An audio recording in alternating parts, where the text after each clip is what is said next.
News Marathi 24/7 नवा भारत नवा विचार।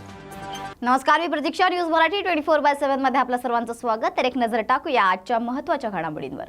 रायगड जिल्ह्यातील वडखळ पोयनाड राज्य महामार्गावर असणाऱ्या धरमतर पुलनजीक मोटरसायकल आणि डंपर यांच्यात समोरासमोर झालेल्या अपघातात मनोज गणेश नाईक याचा दुर्दैवी मृत्यू झाला असून दीपक नामदेव नाईक, गणेश यशवंत वाघमारे हे गंभीर जखमी झालेत।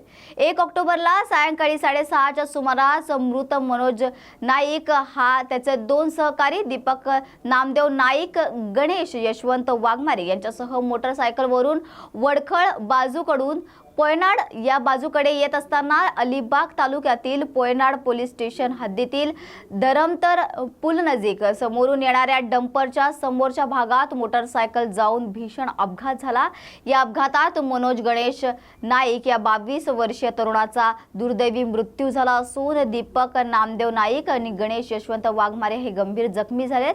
त्यांना वडखळ येथील संजीवनी रुग्णालयात दाखल करण्यात आले। या अपघाताची माहिती मिळताच पोयनाड पोलीस ठाण्याचे कर्मचारी काही मिनिटातच घटनास्थळी पोहोचले असून पोलीस शिपाई समीर म्हात्रे यांनी मृतक मनोज गणेश नाईक याचा मृतदेह घेऊन शवविच्छेदनासाठी अलिबाग येथील जिल्हा रुग्णालयात आणलं।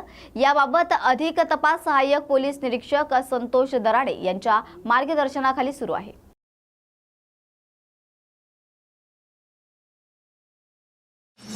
न्यूज मराठी 24/7 नवा भारत नवा विचार।